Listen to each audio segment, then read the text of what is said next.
Good evening. I'm Alice Bloom, and I'll be your host for LMC-TV's live election night coverage. Tonight, we're focused mainly on the village of Mamaroneck, where there's a race for mayor and one trustee. Incumbent Mayor Norm Rosenblum is running on the Republican and conservative lines, and he's being challenged by Dan Natchez, a Democrat who, as Mayor Rosenblum, served on the Village Board of Trustees over 30 years ago. Incumbent trustee Lou Santoro, a Republican and conservative, is facing a challenge from Thomas Burt, making his first bid for local office on the Democratic line. Whatever the outcome of tonight's race, the three Democratic trustees not up for re-election today retain their seats and a majority on the village board. In the town of Mamaroneck, Supervisor Nancy Seligson and council members Abby Katz and Tom Murphy, all Democrats, are running unopposed. Also running up unopposed in the town Clerk Christina Battaglia and Town Justice Jean Marie Brescia.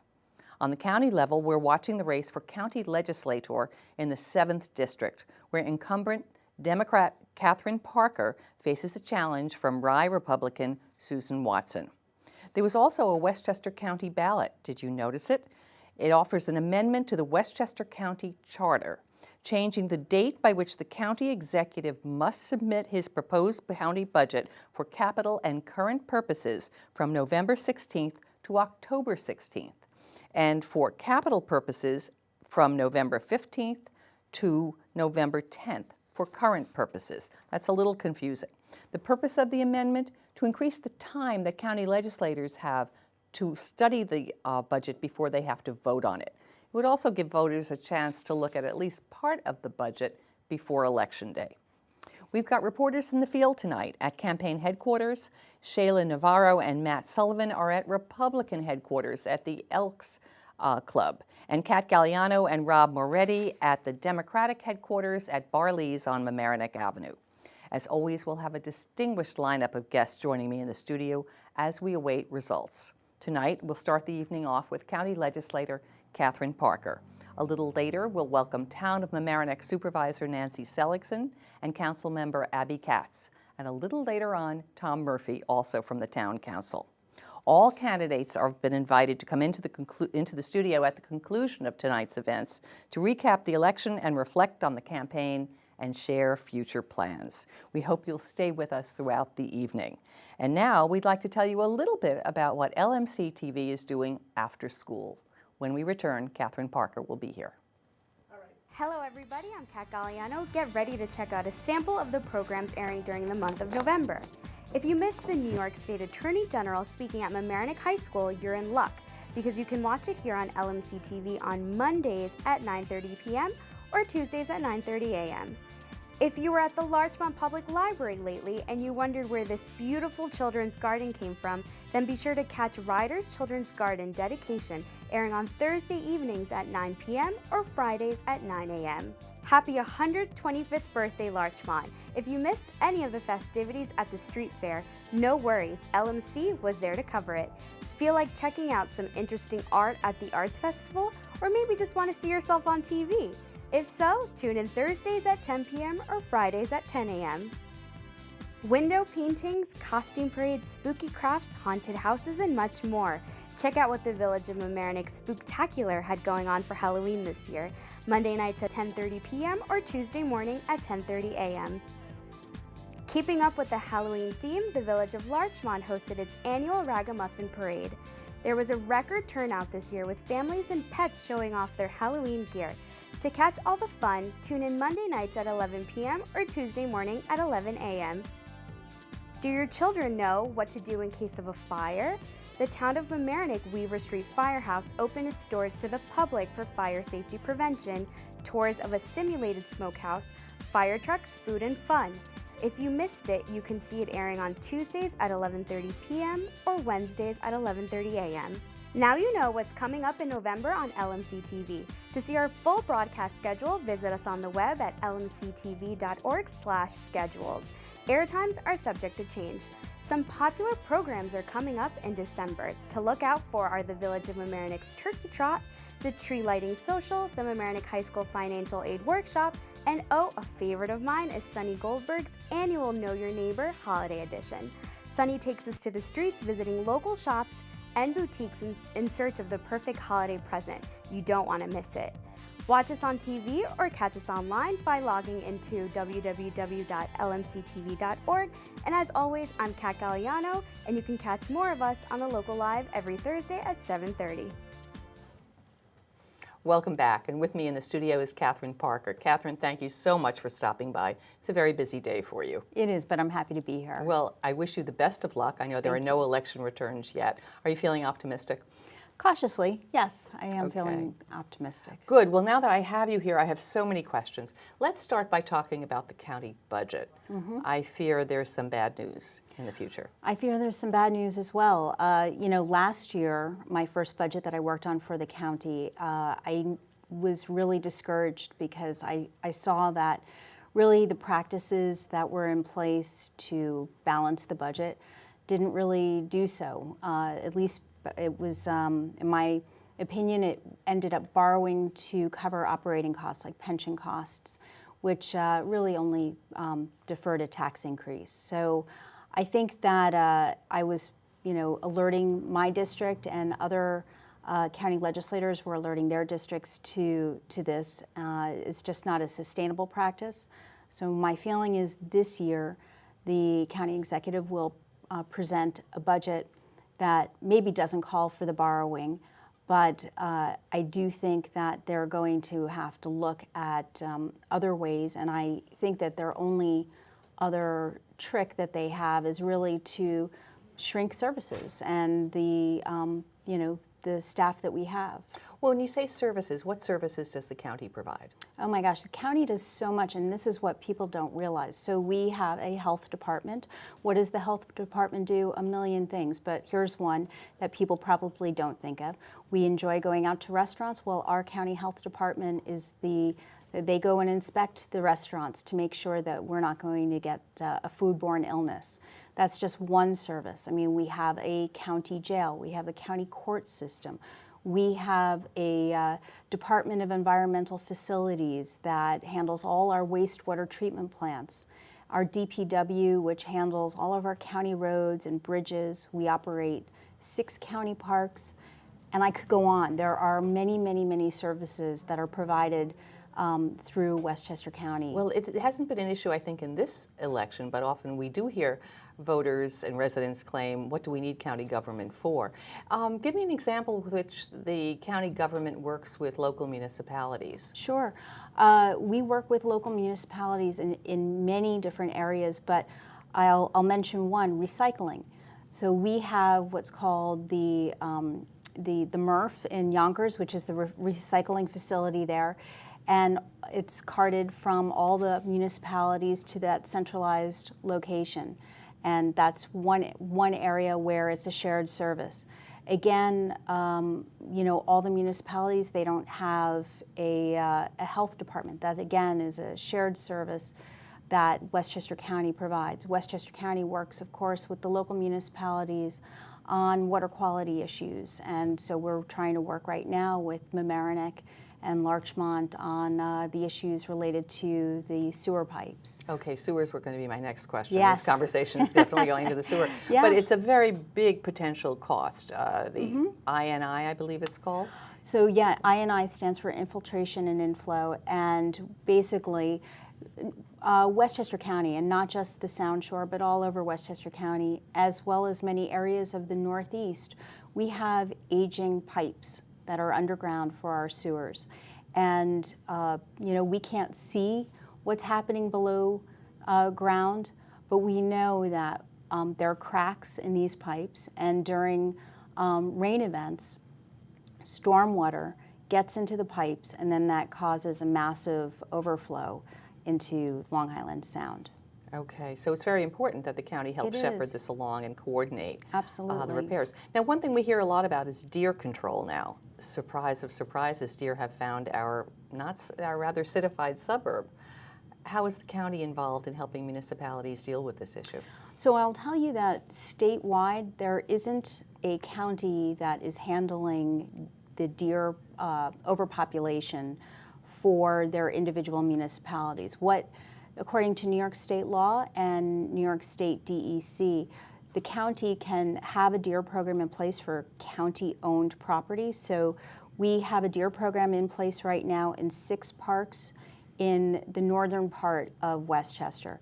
There's a small park in Rye at Marshlands Conservancy where they have been looking at doing another deer program. The real question is working in conjunction with the municipalities as they also apply for their own permits to DEC to coordinate an effort so that we don't have a plan in place where deer are either going into the neighborhoods that are adjacent and making the problem even worse. When you say a deer program, do you talk about a deer cull?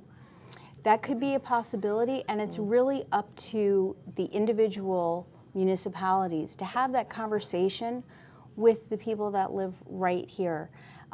That's why there are so few programs in New York State right now, because anytime that you are talking about wildlife and the potential for possibly killing wildlife, you're going to have some people that are very disturbed by that idea. And then, on the other hand, there might be people that say, well, my gardens are really important to me, and I believe that the understory of our forests are really important, and I think a cull is the right answer. So that has to be a public discussion.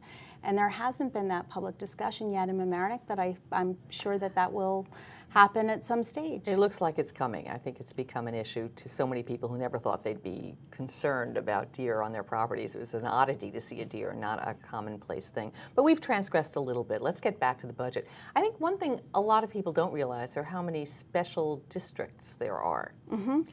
And they don't even realize that they have taxing authority. Right, absolutely. And so that is actually one of the questions related again to the issue of I&I, because how are we going to pay for that as a community? And is it going to be through the special district, or is it going to be part of your property tax locally in the village, or is it going to be handled on the county level?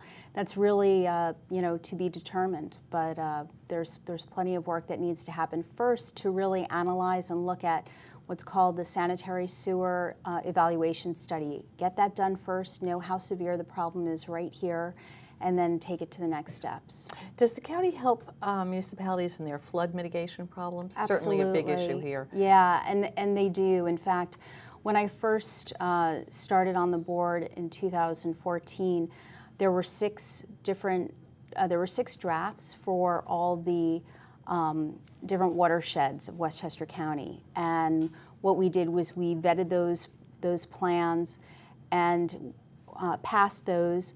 What that enables us to do is then help the municipalities financially and move ahead on some flood mitigation. So certainly the county is positioned to be a help to all the municipalities. Right, I think that the local municipalities look toward the county for help. Absolutely. Certainly Mamaroneck does.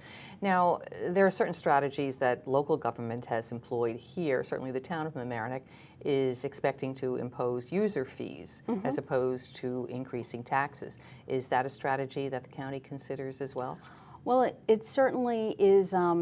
Again, going back to the I&I issue, if you are incorporating all the properties, not just the, including tax-exempt properties, then they say that there are about 30% more properties that will be sharing the cost.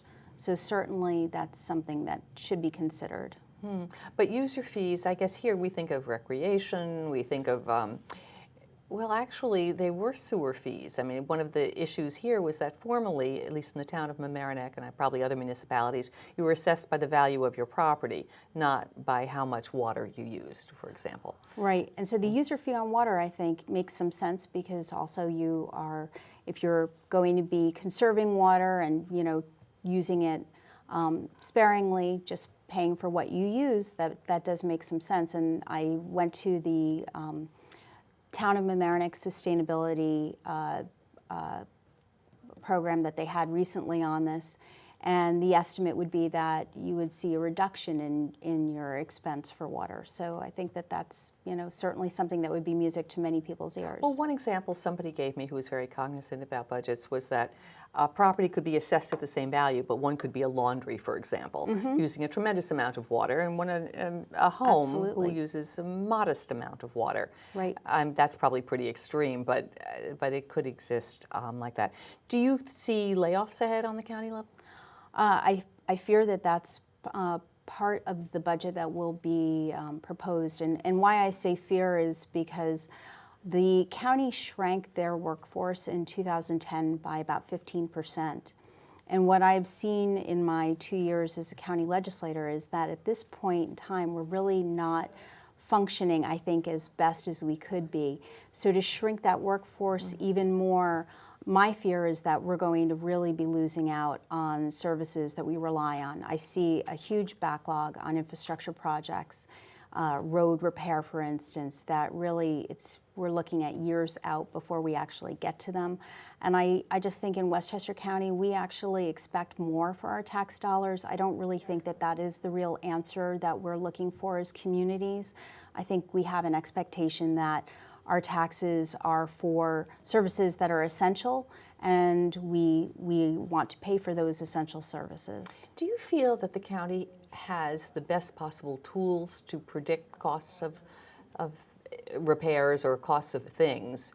Are you doing the best, most sophisticated budgeting you could be doing? Well, as I started with when we talked about budgeting, I not to point fingers at our budget director, but I did think that while it's legal for the county to borrow for our pensions, it's probably not the best fiscal policy. But that decision's made in the executive branch whether or not to do that. So, the budget director's just sort of presenting the options, then the options are chosen. That was not an option that I supported. I see. Okay, I have you for only about 5 minutes longer, and there are two subjects I'd love to talk about. One is Playland. Sure. Playland it's a treasure in the county, I know, and it's been through so many iterations. I understand it now will be under private management. Right, and that was something that when the county executive came into office, he said that really he wanted to look for a public-private partnership, and it's actually an idea that I think is a good one. For many, many years, the county really hasn't invested in the infrastructure at Playland, and it's really showing its age. It needs a tremendous amount of investment. So Didn't it also suffer a lot of damage in Hurricane Sandy? It did, but we received FEMA support, so we had that covered. Although we still haven't completed all the repairs. We're still waiting for the back boardwalk to be replaced. So again, this is where our county staff, it's really a manpower issue more than a money issue. But getting back to Playland, I think having a public-private partnership is a great idea. They're going to invest $25 million into Playland. The private company. Yes, and then they will pay us annually $300,000 with a cost of living escalation, and then once they recoup their initial investment, there'll be a profit-sharing portion as well. I believe this had been tried before, many years ago. There was a different agreement with Marriott that was back in the 80s, and Marriott, I don't think Marriott's in the business of running amusement parks, and one of the principles of Standard Amusements is somebody who has an amazing reputation in the amusement park industry. He's really come from two of the very best in the country, and I know that he has the expertise that we really could use at Playland. So I see that this is really going to help turn Playland around. I do think it'll be wonderful for the residents of Westchester County and for generations to come, and really that's been the goal all along. Well, there have been some improvements. Has the Children's Museum opened yet? Not completely. So the Children's Museum, which I also think is tremendous for Westchester to have that, they are in the process of still raising their funds to really be able to build the space out. Right now, they have about 4,000 square feet that they have some temporary exhibits, and that's been open for the last 2 summer seasons. I think this year they had about 20,000 visitors come. And, you know, again, that'll be really terrific for Westchester and those of us in the Sound Shore who are right here. Well, I look forward to seeing Playland open, and maybe we'll visit it next spring. Okay, we have hardly any time left, so unfortunately we won't get to talk about the affordable housing settlement, which I know has been near and dear to your heart, and I know you do not agree with the county executive in his opposition to the agreement, but that municipalities all over the county are building affordable housing. Right.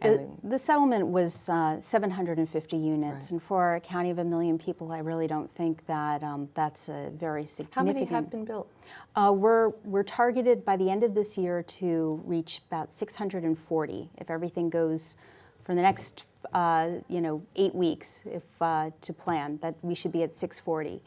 And I really think that, again, this is very attainable. So if we talked more about the positive things that are attached to affordable housing, that it's a great opportunity for seniors who would like to stay in Westchester County, that aren't earning the same income that they were making when they were working, or for our college kids who would like to come back to Westchester but really can't afford housing here when they're starting off in their careers. I think it's a really I think great there's a lot thing. of misunderstanding about what affordable housing really is. These are your couldn't agree with you firemen, more. your municipal workers, your teachers, the people who make your communities great. Yes. Catherine, I know that you're in a hurry to get to other places, but I want to thank you so much for being here tonight and wish you the best of luck. Will you come back? I would love to. Thank you. Well, I'm going to keep after you. We're going to get you.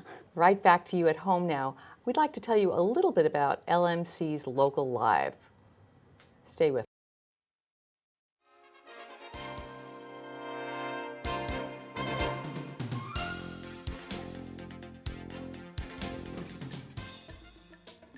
I watch the Local Live so that I can ask questions about my community. Caller, go ahead. I watch so I can find out what's going on the go.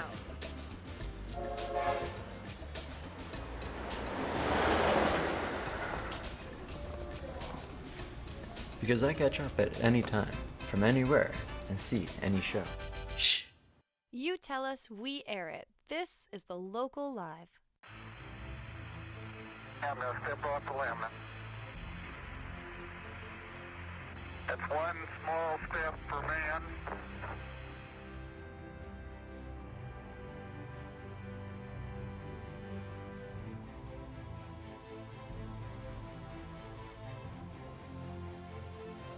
This kid is a gamer, Sam, and he drills one in the air to left field. Forget it. Goodbye, Ryan Aquino. And Jackson Allen all the way into the end zone. A run for 75 yards. And that ball is intercepted. Jake Semyon. The one-handed interception. Unbelievable talent this kid possesses. And the Mamaroneck Tigers, New York State Class A Field Hockey Champions.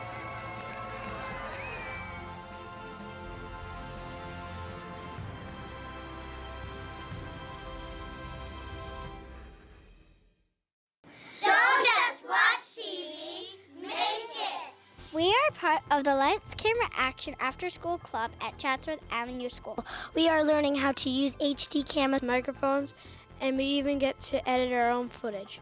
We are having lots of fun, and I can't wait to see ourselves on TV. Look for LMC-TV's Lights Camera Action Club in your elementary school this coming winter and spring. Don't miss out on all the fun. Contact your PTA for more information. 3, 2. Welcome back. We're going to go directly to Democratic headquarters in the village of Mamaroneck and Kat Galliano. Kat, can you hear me? I can't hear you, Kat. Alice, can you hear me now? I can. Yes, I can. All right. Well, it looks like... We're here. I'm so sorry. Can you repeat that? Okay. It looks like the room has gotten quite crowded since last time we talked. It has. That's why I'm having a little difficulty hearing you, but I got you. Okay. Well, tell me what the mood is like. The mood is calm, but very, very chatty, let me tell you. Everybody's engaged in conversation. It seems very hopeful, and Thomasburg's children are here right to my left, and they've been such a joy to be around because they're so excited. Very good. Have there been any results reported yet? Yes, we have one district has reported already, and it's very, very, very close. Okay. Do you have some numbers? We have some numbers. We have Norm Rosenblum that had 119, and we have Dan Natchez was 120, 119. Okay. I'm so sorry, I don't have it on written in my notes right now because it's a little bit overwhelming, but it's very, very close. I think it's a one number difference at the moment. Okay, but that's only one district, and we have quite a number of districts in the village. Yes. Okay. Yes, only one district, yeah. So Okay. we still have a little bit to go, but for right now, it's one. Great. Does anybody know how long results will take to come in? I don't know. Relatively, it's been going slow yet, so I haven't heard any specific numbers. But we are checking in constantly with the man who's in charge and updating the numbers. Wonderful. Do you know if there have been any problems at polling places today? I have not heard of any problems thus far. I've been able to chat a little bit with everyone here in the room, and I haven't heard a complaint of that yet. So hopefully that's a good sign for the day's activities. Okay, great. Will you call us back as soon as you know something more? Absolutely, Alice. Thank you again. We'll call right back. All right, well, we're waiting for you. Thank you, Kat. Thanks so much. Bye. Welcome back. That was our reporter at Democratic headquarters, Kat Galliano. She's there with Rob Moretti, and of course, as you heard, one district is reporting. The number was very close in that one district. We don't know what district that was, but in any case, we have a long night ahead of us. On each election night, we choose a topic that has really consumed the voters to try to add some light on it. And we spent some time tonight looking at parking. We have a pie chart that we'd like to bring up for you, and if we can, we'll do that now. LMC has done a thoroughly unscientific poll. Only 17 people responded, but we asked people whether they felt that parking was a problem in the village. In April, there's the pie chart, and as you can see, I hope you can see it at home, we asked people what they thought of whether parking was a significant problem in the village. And you can see that over 50%, 53% think that it is a big problem. 47% didn't think it was a big problem. Certainly our village board has been consumed with this issue. And in April, a large group of concerned citizens crowded into Mamaroneck Village Hall to register their concerns about parking in the village and the techniques the board was considering to improve the situation. After that meeting, the board convened an ad hoc parking committee to study the situation and to make recommendations. What were the earlier plans for improving parking in the village and what enraged citizens? LMC-TV news producer Shayla Navarro has prepared the following report for us. It includes part of my interview with Maria DeRose, the chairman of the ad hoc parking committee in the village of Mamaroneck. Let's go to that tape. Back in August of 2013, Walker Parking Consultants were hired to do a parking study in the village of Mamaroneck. The purpose of the study was to find out if the current parking inventory meets the present and future demand in the downtown area. The cost of the parking study was $40,000 and was performed by Vice President of Walker Consultants, Carolyn Krasno. We're really just getting started on the study, and I am interested in how people who live and work and shop in this community, what your experience is of the parking system. So it's really an open forum. I can ask some questions if you like, but I'm happy for people to just jump in. I mean, I guess the obvious first question is, do you think that parking is a problem? On March 2014, Walker's preliminary report recommended that the village should purchase new meters to assist with parking enforcement and revenue stream. Following this suggestion, the request for proposal, or the RFP, for new multi-space parking meters was agreed on at the April 7 Board of Trustees work session. But it was not until July 14 that the RFP was discussed in public. I mean, going back to the dates, this was discussed in the April 7th work session, and it was my understanding at that time that this was given approval to proceed with issuing the RFP. So here we are, July 14th, Bastille Day, and we still have not. There was further discussions on that. There was concern that discussion was tied into the parking study. Yep. It was also tied into other questions that we had from the people that did the parking study, namely tier parking. Side conversations after a vote should not be a basis for derailing the will of the board. Every day we let go, we don't issue it, is lost revenues for the village. 3 months later, at the October 27 meeting, the discussion of installing the machines was put on the agenda again. You may end up with what you're proposing now, but at least get all the facts so you know what you're doing. What was the point of the study? Yeah, so it's my That's what I'd like to know. I'm still wanting to know what the rest of the study. I never got my answer. The board passed a resolution to award a bid to Cali America of Tampa, Florida. 18 multi-space parking meters were purchased at a cost of $6,425 each, bringing the total of $115,650. These meters are pay-by-license meters, but can also be configured as pay-by-space meters. They take quarters and credit cards, but do not take bills. On December 2nd of 2014, Walker finished the parking study and concluded that the parking situation in downtown Mamaroneck is more an imbalance than a true lack of parking. The report says, people prefer parking on Mamaroneck Avenue for its convenience, but parking is available within a reasonable radius, especially along Felix Park Road behind CVS and in the Hunter Tier Garage across from Village Court. Walker provided 12 recommendations to the Village of Mamaroneck. 2 of them were put into parking resolutions. The first resolution was extending the meter hours until 8 p.m. The second one was making Mamaroneck Avenue a no reparking zone and only allowing residents and visitors to park for 2 hours. These resolutions made residents and business owners fill the Village Courtroom on the April 27 Board of Trustees meeting. More than 20 people spoke at the podium and expressed their concerns. Frustrated business owners from Mamaroneck Avenue said that they were not contacted by the Walker study, and their input was not included. The discussion on parking lasted 2.5 hours, forcing the vote on the resolution to be tabled. You're limited to not only eating in my restaurant for 2 hours, but you have to have a chauffeur come bring another car and take your car away so you don't get a ticket because you can't be here for someone. I can understand moving it down or paying extra like the gentleman said. It makes sense, but you're going to chase everybody out of this food town. There's a reason it's a food town. In order to enforce the 2-hour parking limit on Mamaroneck Avenue, Walker suggested the purchase of license plate readers. If purchased, it would cost $30,000. This device attaches to a parking enforcement car that scans license plates of parked vehicles. It is a village decision whether to configure the multi-space meter to pay by space or pay by plate, where residents will have to enter their license plate numbers to pay. The discussion about meter configuration took place on the May 11 board meeting. This time, the plate reader proposal drew privacy concerns among residents. I don't want to be watched. I don't think anybody else does either. I don't want somebody to tell me that on such and such a day, I parked here for how many hours?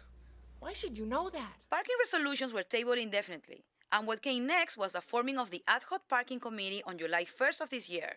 We spoke with Maria Mikondi Rose, the chair of the committee, to have the final update on the parking situation.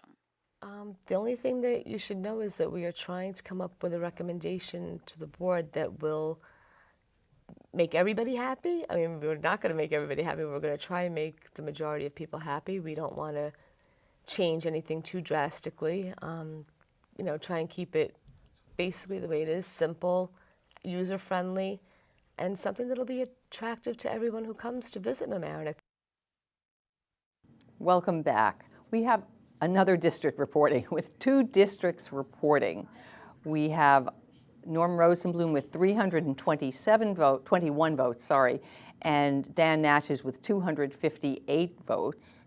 Again, this is just 2 districts reporting. And Lou Santoro with 300 votes to Tom Burt's 277 votes. Now, it's very early in the evening, and what normally happens is We'll get one district and another district, and it'll come in slowly, and then they will come in all together. So we want you to stay with us throughout the evening as we bring you the results as soon as we have them. So you've just seen the video that Shayla Navarro prepared about the parking situation in the village of Mamaroneck. I think it was probably clear that this is a perplexing problem. The mayor feels we need a parking structure. The study, the Walker study, claimed that we might use a parking study, but it wasn't imperative, and that it was unlikely to bring the amount of revenue that had been expected.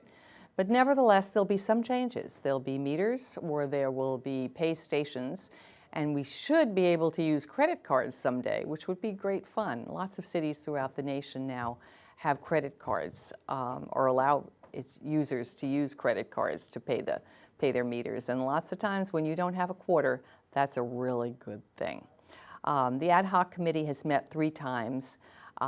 They are not under a time pressure, but they said that they are working very, very hard to try to come to some resolution to be able to make recommendations to the board about how to move forward.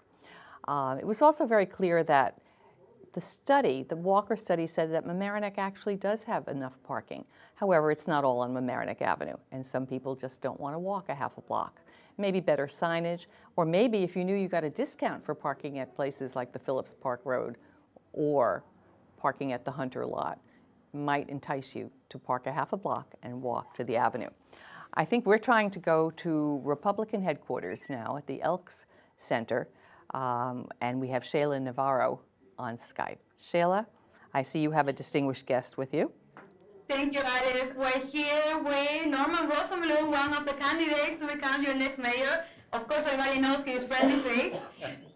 How are you feeling right now? Fairly optimistic, but we're still waiting for 3 districts to come in. Hopefully, we will maintain the lead that we have now, but you never can tell. In fact, some people are just coming in, and we should know very shortly. But regardless of the outcome, I just congratulate everybody that participated in the democratic process. I think it's great in the friendly village of Mamaroneck, and that's why it continues to be #1. And I expect it to remain #1 no matter what. So we spoke to your sister. She traveled from Ohio to support you? Absolutely correct. I mean, that's exactly what I've always talked about. The village of Mamaroneck is nothing but one big family. And even if you have disagreements, whatever it is, you all get along, and it's great. I love being in the village of Mamaroneck. I love being the village of Mamaroneck's chief cheerleader, and everyone gets along. That's the best part of the village, a friendly village of Mamaroneck. So tell me about campaigning. What was the best part of campaigning this time? The best, excuse me? What was the best part of campaigning? Like, what was the fun part? Well, the fun part is the same as it is all year round, which is meeting the people, walking up and down. I think the key asset that Lou and I have, if people want to see us, come down to Mamaroneck Avenue or someplace else. You will see us around. We've been doing that for 6 years. Hopefully we'll continue to do it for the next 2 years.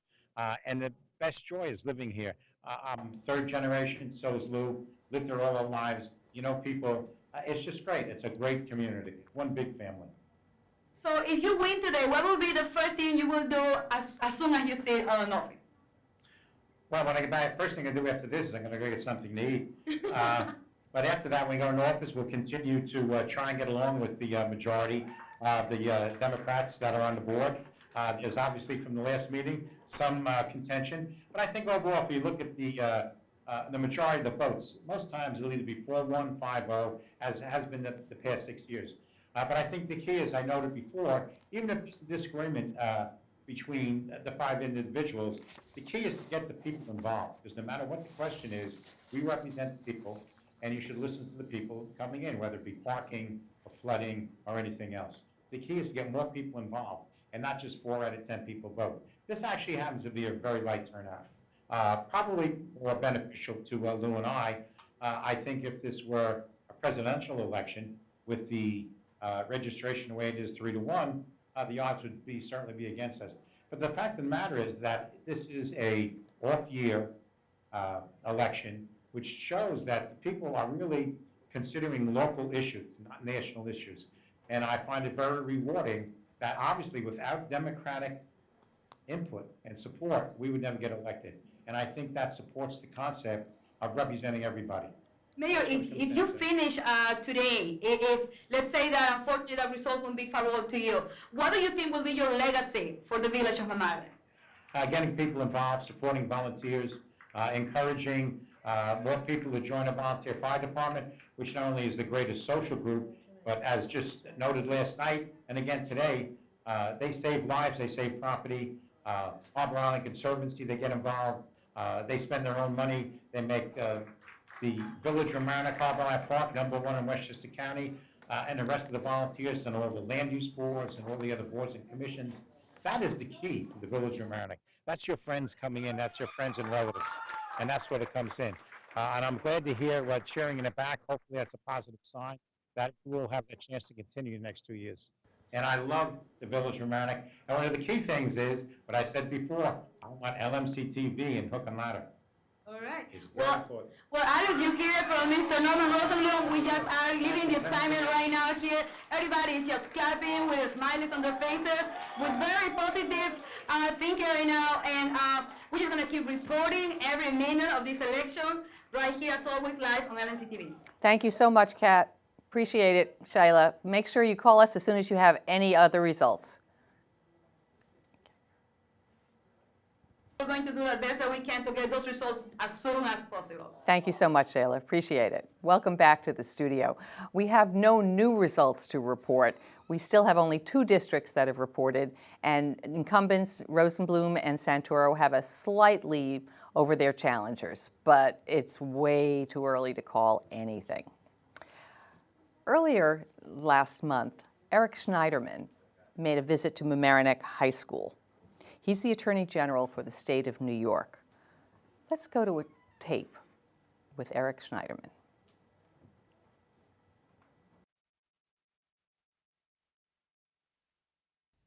Hi, my name is Beth Radow. Do you want to stop gridlock in Albany government? You can. I'd like to invite you to tune in to LMC-TV to watch a rebroadcast of New York Attorney General Eric Schneiderman speaking on how to restore public trust and confidence in Albany at a program co-hosted by Mamaroneck High School's Advanced Placement United States Government and Politics teacher, Joe Liberti, on behalf of Mamaroneck High School, and me on behalf of the League of Women Voters. Attorney General Schneiderman gives an engaging historical look at the formation of American government, recalling the point of making this a nation where citizens participate, his office's role in addressing corruption, and an inspiring call to action for restoring New York State government. We need to channel the outrage at corruption into a reform movement. We have to demand change. Catching bad guys is good. But changing systems, changing conduct, so there are no more bad guys to catch is better. Attorney General Schneiderman candidly explains how Albany currently works on the inside and discusses his comprehensive plan for changing the status quo so that our legislators act on issues with their constituents as the priority instead of in response to financial forces. My takeaway from the Attorney General's straight talk is that unless New York citizens actively insist upon effective reform in government, it won't happen. Here is what the Attorney General had to say about reform generally. Only with a reform movement that we will truly get a cleaned up government in New York State to realize the enormous potential that our state has. There has never been a movement, a great movement in American history, that was started by an elected official. Movements are always started by ordinary activist citizens, people who want to push the status quo. So I would encourage you not to sit around waiting for elected officials to lead a reform movement. You'll get from your elected officials what you make them give you.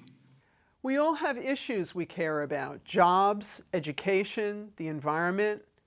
You can stop the gridlock in Albany that keeps legislators from addressing your issues by making reform happen.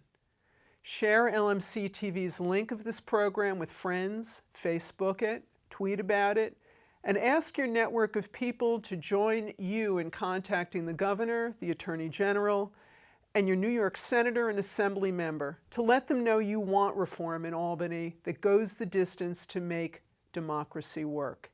It's easy. Go to the New York State government website on the screen to make contact, call and make a local visit to your state senator and assembly member. Let them know what you think. That's what they are there for, to hear from you and to represent you. Until next time, remember, the best way to predict the future is to create it.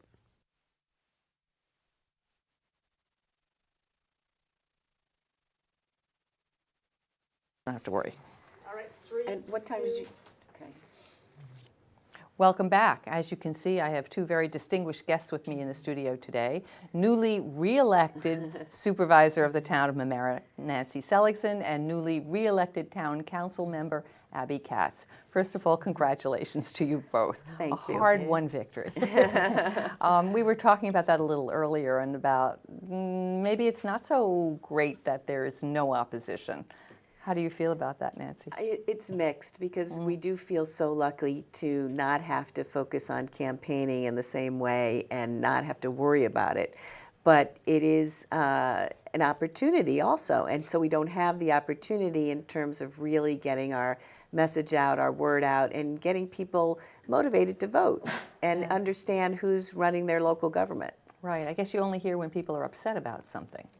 Oh, yeah. That tends to bring people out Yes. to meetings. But we also noted that there were few people at the League of Women Voters debate, few people actually in the audience, but we don't know how many people were watching at home, people like me, who were watching on the internet or watching it on I hope television. so. I certainly let folks know that it was going on, but because they have the option of watching from home, we don't know, but we can hope. And the Mets were in the World Series, which made it hard. Well, you had a little competition, right? Yeah, of course. But, you know, that's why God created clickers, and we go back and forth and back and forth. Or motkins, as my young son used to call them, remote controls. It took us years to figure out what this 2-year-old was saying. Motkin, Mom, motkin. Anyway, we have so many interesting things to talk about. First of all, I want to start out with something that I observed as I was preparing for tonight, that you both have extraordinary experience in civic associations and all of your work that led up to your being elected. And I was so impressed by it. You know, some people say, oh, I only was on the PTA, or I only, you know, was president of my neighborhood association. I didn't do anything. I don't think that's true. And I wondered how you feel all of that work for nonprofits or for not-for-profits or in all that civic associations prepared you for elected office. Abby? I used to always say you can't complain unless you're involved in part of the process. So I think being in the PTA really gets you in the school a lot, lets you see what's happening. So I think whatever you choose to be your activity is important. And I think that, you know, you should choose what you're interested in, and then you'll get the most done in that area of interest. Okay. So, Nancy, of course, you've got a legacy of experience, certainly in environmental issues with the Long Island Sound Task Force and so many of the other things that you've done. I did, but I found that really helps prepare you for government office. I mean, I chaired the Environmental Management Council on the county. And so I got to know so many people at the county level and the planning department in the county. And that's really helpful when you bring that information and those contacts back to your local government. Okay, so somebody who hasn't served in any of these capacities is really at a little bit of a handicap if you get to elected office. I think that you'd have a bigger learning curve, that's for sure. Let's take a moment just to report some updated results. Of course, we're looking for the race results in the village of Mamaroneck, and now we have 9 districts reporting. With 9 districts reporting, and of course it's not done deal, it's a very close race. Norman Rosenblum, incumbent mayor, with 1,038 votes. Dan Natchez with 1,052 votes. So Dan Natchez has a very slight lead over Norm Rosenblum. Again, this is 9 districts reporting. Lou Santoro has 958 votes to Tom Burt's 1,103. So Tom Burt also has a slight lead. I don't know what districts those are, and we do know that there is a difference in districts in the village, and some are compelling or will foretell a result. I don't know which districts are reporting. So right now, the Democrats have a slight lead over the incumbents. Back to our conversation. One of the most innovative things I think that the town has done or is contemplating doing is imposing user fees. I just had Catherine Parker here, and the county is considering following suit. user fees. LMC did a very unscientific poll, and we'll bring up that pie chart. But what it did show was that of the 17 people reporting, so this is hardly a compelling number, people seem to oppose user fees. What have you found in the town? What's been the reaction? It depends on for which service, I think. We have instituted user fees for, instead of a tax, for your sewer use. So this is for sanitary sewers, and it's based on your water usage. Okay. So it's very closely related to a utility. And we really find that it gives a better calculation, a more realistic value to your usage, to the cost of it, by going by usage. So we haven't heard any complaints actually for that particular change. We have started talking about the possibility of user fees for other kinds of service, and we're getting mixed feelings. I think that it's hard to imagine for some services, and certainly some don't lend themselves at all to it. Okay, but the objective is to defray tax increases. Yes. You're under a very strict limit. Was it 1.4% this year that you're? 1.14. Oh, even lower. Yeah. And what happens if you defy that cap? Well, we have gone over the tax cap twice before, and we have not heard any complaints about that. I think that we've learned as a town board that most of our constituents appreciate the high level of service that we provide, and they're, willing to pay for it. Again, our tax is for the town are only about 20% of people's total tax bills. A lot of people don't realize that. Right, and so it's hard for people to, if you say, well, would you be willing to have your taxes cut $500 and we won't pick up your garbage anymore? No, of course not. But it's hard for people to realize that their taxes are pretty low that are going to the town for some of the services. That's right. You collect the taxes for the schools and for the county. Right. So yeah, and for most people whose banks pay the taxes, they don't realize that. And they just look at you guys as being the bad guys. They do. I just want to add, with the user fee, it really is only a one-time benefit in terms of staying under the tax cap. Right. It's just for that 1 year. So we're not doing it really for that reason. We're trying to pick the areas where the residents can actually have some control over that fee. So this way, if you're a single person living in a house that all your kids have moved out of, instead of having your sewer rent based on the value of your house, it's based on how much water you are actually using. So it's a fee that you have some control over, and I think that made it a little more palatable to the people. You guys have achieved something remarkable, and that is actually selling energy. I don't know that most people appreciate what you've done at the Homics. Why don't you tell us a little bit about that? Well, we implemented an energy performance contract. Now it's almost 2 years ago, where we got to upgrade the Homics ice rink, the town center, the firehouse, and all of the street lights in the town of Mamaroneck to LEDs. And the energy performance contract allowed us to do it with guaranteed energy savings and with one contractor instead of spreading it out over many, which is usually the law in New York State, but for energy contracts it's different. And the savings actually covers a bulk of the principal and interest payments that we have for the next 18 years over the life of the project. Pretty remarkable. But weren't you also selling energy? Not yet. Not yet. But that was what you would hoped you would be doing in the future. Because some people who've installed solar lights can then sell energy back to the utility company. Right. Very cool if that comes to happen. That is something we are looking into, because we did get a grant to study the feasibility of a microgrid. And that is to create an alternate source of energy in a specific area of the town. Mm-hmm. And it is very possible that that could create enough energy that could be sold back to the grid as well. Okay. Well, that's exciting. I just want to update us all on our results. That is what people are waiting for, and I do appreciate your being here because there's so many important things to talk about. With 47% now of the votes returned in the village of Mamaroneck, 11 of 15 districts reporting, Norman Rosenblum has a very small lead over Dan Natchez, 1,296 votes to 1,249 votes for Dan Natchez. We're not calling anything. Lou Santoro, 1,225 votes. Thomas Burt, 1,306 votes. So Tom Burt has a little bit of a lead there. It's going to go back and forth and back and forth until this is over. I haven't heard about any problems with machines, so I expect we will have results But you tonight. see how important it is for everybody to go out and vote with these races being so close. We've sat here when, the vote turned on 30 votes. And it's happened, and sometimes we just couldn't even call it because someone demanded a recount. And it was, Right, and when it's that close. It was that close, and then of course absentee ballots have to be counted, Right. so who knows? It does matter.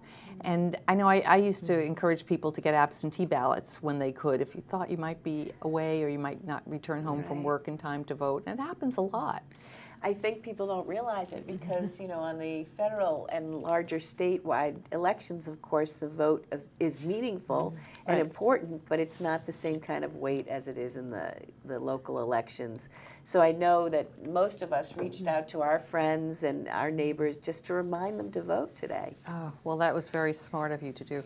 I think many people didn't even realize it was an election day in parts of our state where there were not very many elections. I mean, the village of Mamaroneck was pretty hotly contested, so you had to really tune it out if you didn't know there was an election.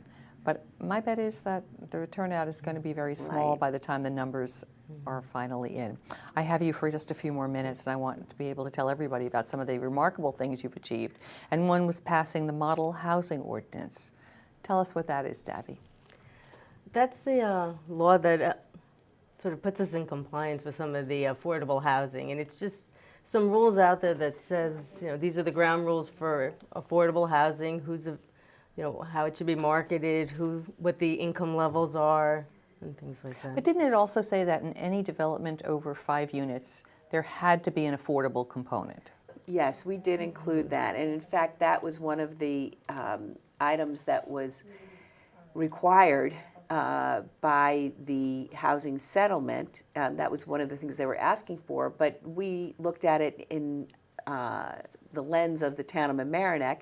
They were actually asking to have 20% of any development be attributed to affordable housing, and we settled on slightly lower than that, but we did say that if there were 5 units or more. 5? Okay. 5 or 9. I thought it would have been 9. I wasn't. Oh, I thought I read 5. 10. Yeah. If there were 10, it had to have at least one. Okay, but it still is a courageous thing to have done. Yes. I have you for just another minute, so I really want to ask one, what's the status of the development that's going up on I-95? I don't know what we're calling it now. Cambium. Oh, okay, I mean, it's been through many different names. You're right. Quickly, tell me, how's it going? As far as we know, it's going well. I mean, they're certainly finishing constructing it and building it, so it looks much nicer than it has. And they're in the process of selling the units. Okay, expectation opening date, move-in dates? I believe that they were thinking very soon, towards the end of the year or the beginning of next year. Okay, that is very soon. That seems like it's been in gestation forever. Very long time. Forever. One last question, communication. We talk about this all the time. Do people want more communication from you? Do they feel they're getting enough communication from you? I think they want more communication. And how do they want it? Do they want mail? Do they want I think internet? they want mail. We redid our website. We're thrilled. We were happy with it, but we think we can do better, and we're looking at that in the next year. We want people to sign up for emails. We do send out plenty of emails with all the information of what's going on in the town, but right now you almost have to go look for it, and we want people to sign up so that they'll get notified of things. But I think there is a segment of the population that wants the old-fashioned newsletter. So I think we have to do all of it. Yeah. It's every bit, a newsletter, email, website, all kinds of outreach. It's a challenge. It is. For every, we think we have better communication, but I know we're all overwhelmed with email and, delete, delete. Who can read everything? Right. It's difficult. So we're working on that all the time, talking about it and working with professionals to help us really fine-tune it. Figure that out. Abby, Nancy, thank you so much for being here. I so appreciate it. I wish you best of luck in your next term. Thank you. And we'll have you back soon to talk a little bit more about what you've achieved in the town of Mamaroneck. We're going to ask you to stay right where you are as we bring on a tape about the League of Women Voters' efforts for preservation in our communities.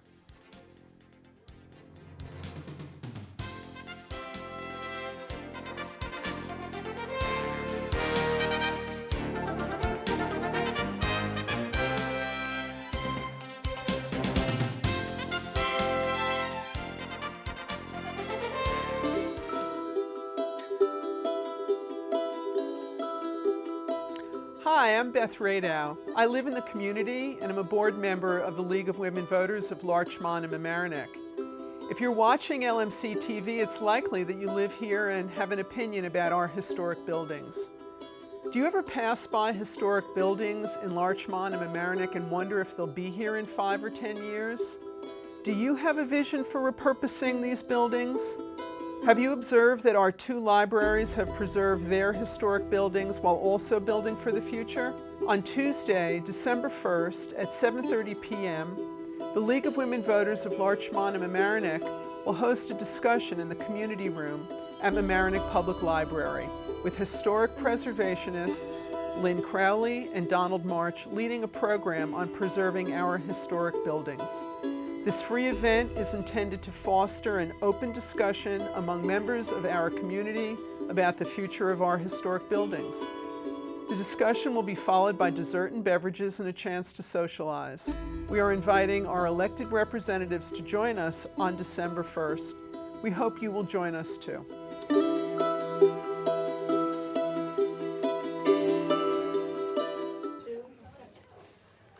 Welcome back. Joining me in the studio now, a very distinguished guest who you may recognize, Tom Murphy. Hi, Alice. The newly re-elected town council member. Well, the votes haven't been counted yet, but I think I got a good shot at this one. Well, it wasn't too tough an election No, for it you. wasn't my toughest one. Unopposed. How do you feel about it being unopposed? Yeah, well, how do I feel about it? I think it's good to have elections. I wish I had an opponent. I think it's good for the body politic. It's good for the government itself to have opposing ideas. I believe in elections, so, you know. Well, I think it furthers the conversation. I mean, we're seeing it at the national level. Maybe there's too much conversation and it's a little early on. But it brings issues out that Yes, it does. that it could be submerged. It makes you crystallize your own thoughts and think about, other segments of the community that you might not have a chance to usually visit. Have you ever had an opportunity or a situation where the conversation changed your opinion or? Oh, without a doubt. Yeah? Yes, without a doubt. I mean, a debate or, an opponent's point of view is compelling? Sometimes, and I've actually, during public hearings on different laws and stuff, people would bring up a perspective that I hadn't considered before, and it changed my point of view. Yeah, I think that's the whole point of it. Sometimes I get so frustrated when people are accused of flip-flopping because they did change their point of view. And well, yet, yeah, I mean, it depends if you're changing your point of view for political expediency or if you're changing your point of view because you've reasoned the situation out more and you've come to a better conclusion. Okay. But do you think that voters appreciate that when you say to them, well, reflect, with what I know now, I believe X? I think voters appreciate it when you'd say, I have this information, I'm more informed, my position before wasn't right. Okay. And, because I think, one of the problems with people who run for office and people who are in office is we think we have to be right all the time. And we think everybody expects us to be right all the time. And to admit being wrong is a weakness and our opponents are going to, capitalize, and it's all nonsense. It's this right and wrong thing. I mean, sometimes it's not right or wrong. I felt that it was a good idea to do this before, but I think that there's a better idea now. Whatever. I mean, during the height of the Depression, one of the best things that Roosevelt said is, we're going to try things. If they don't work, we're going to admit them frankly and try something else. Do you think that works in today's society? I think it could. I think that, things are so immediate and, the media likes to play gotcha and you were wrong about that. Yeah, and the best inclination is, I was wrong about that. But, a lot of times folks who run for office have, and not to say that I don't have any of this, but sometimes folks who run for office have monumental egos, and they can't admit that they were wrong. They can't admit that they've matured. They can't admit that upon further reflection. You know what I mean? Sure. Or even you look at the discussion over gay rights, and now it's not an issue locally. You don't hear this discussed at all. But you could watch how a generation has changed. Oh, within the past 10 years. That's right. Yeah. But where something that looked very unapproachable, inaccessible, and strange to people, it's almost mainstream. Yes. Right. You appreciate, and rightfully so. Yeah. Right. Or I often say to people, I mean, we've been wrong in this country a lot of times. You look at slavery and other issues. But is there another country that examines itself the way we do? That's a good point, Alice. That is a good point. I think that every foible that's intrinsic to the American character, foibles that are intrinsic to everybody throughout. We're an amalgam of the world. I mean, everybody, everywhere, every race, every religion, every nationality. So we have all their faults, as it was. But as you point out very succinctly, we also have the ability to say, hey, we've made a mistake, and we're going to change it. We didn't invent slavery. You know what I mean? But it's because of how we used it, it carried on longer than Well, it's a in sad America. blemish that It's it a occurred at sin. all. It's an original sin more than anything. Yeah. But to have lived in a country that's this young that has acknowledged its sin, Yeah. I mean, that has to count for something. And I don't know that you can ever remediate a situation, but you can at least acknowledge it. Yes, you can. Anyway, we get on to heavier subjects. Let's update our voters at Okay. home What about do we got? about what we have. I'm going to give you the honor. Of course, you've got your smartphone, and you were going to Well, tell me. with 12 of 15 districts reporting, and I'm not sure what districts are not reporting. That's always a key in the village of Mamaroneck. We have Mayor Norman Rosenblum, with 1,300. I got to put on my glasses. I think put your glasses on. 3,000 would be a great turnout. Yes, 1,336, and Dan Natchez with 1,324. Very close election. And Luz Santoro, Trusstee Deputy Mayor Luz Santoro, with 1,313, who's trailing Thomas Burt, a newcomer on the scene, with 1,372. And I don't know what districts are out offhand, but we might have to go to the absentee ballots on this Well, one. we might have to, but I'm going to trump you because I just got some new results. Late breaking news. Late breaking news with 14 of 15 districts reporting, and I'm going to report this one. Norm Rosenblum with 1,619 votes to Dan Natchez 1,459 votes. So it looks like Norm has pulled way ahead at this point. In the trustee race, Luz Santoro with 1,533 votes, and this is a squeaker. Yeah. Tom Burt, 1,528 votes. Oh my 5 gosh, votes. 5 votes apart. I mean, that's way too close So to when you call. talk about every vote counting, Yes, yes. I hope if somebody knows what district is not reported yet and would want to fax that to me. What's this called? Email. Email. Thank you. Email that to me, or in some other way get it to me. That would be great, and it would be a good indicator of what's going to happen tonight. Okay, well, results are going to be coming in quickly as we speak. Mayor Norm thinks that he has won, and I understand that he's en route to the studio. So we look forward to seeing him. Now, do you think he'd be calling it too swiftly? I don't know. I mean, he might have the 15th district. I don't know. And if that's a district that's predominantly Republican, then he knows, and he's in. He knows he's in. Yeah. Tell me what the difference is in the districts. We often talk about this. In the village is so little, and yet it does matter. It does matter. There are 16 election districts. I think there are 9 in the town of Mamaroneck and 6 in the town of Rye. There are some that are very heavily Democrat, Orienta, Shore Acres, and there are some that are kind of swing districts, 3 and 4, which is the 3 and 4 are Harbor Heights, not Harbor Heights, I'm sorry, Heathcote Hill and the area, like the Regatta in that area, from Fenimore Road to the Regatta. That's usually a toss-up kind of district. 22, which is the apartments where Lou lives, Palmer Court, Palmer Gardens, Palmer Court, Palmer Terrace. That can go either way. Sometimes in an even-numbered year, it seems to go Democrat, and in an odd-numbered year, it seems to go Republican. And it's because, in my view, Democrats don't vote as religiously as Republicans vote.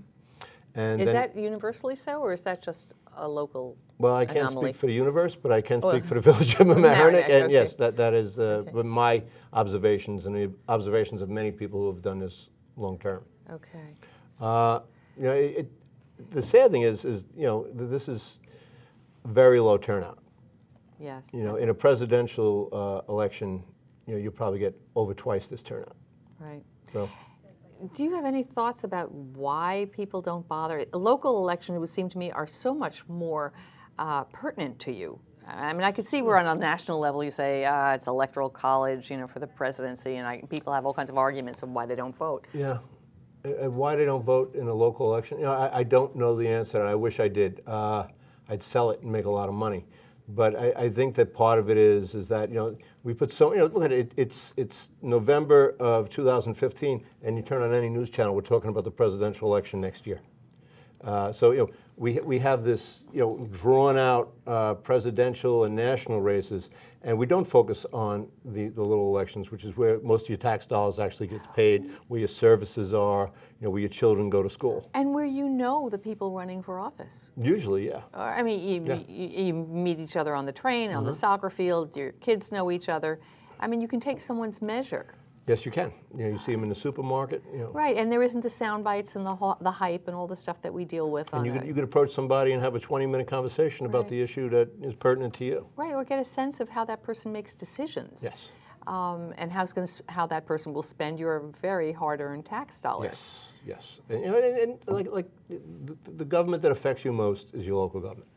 And no matter how many times we repeat it, and you've been doing that and advocating for that for a long, long time, and I have too, but it doesn't seem to penetrate. So Very it looks like we have some more late results. breaking news. Oh my gosh, from the Democrats, but there is a discrepancy, so we don't know what that means. All right, Tom, I'll give you the honor. From the Democrats, but there is a discrepancy. It actually says that right there. This is very high tech.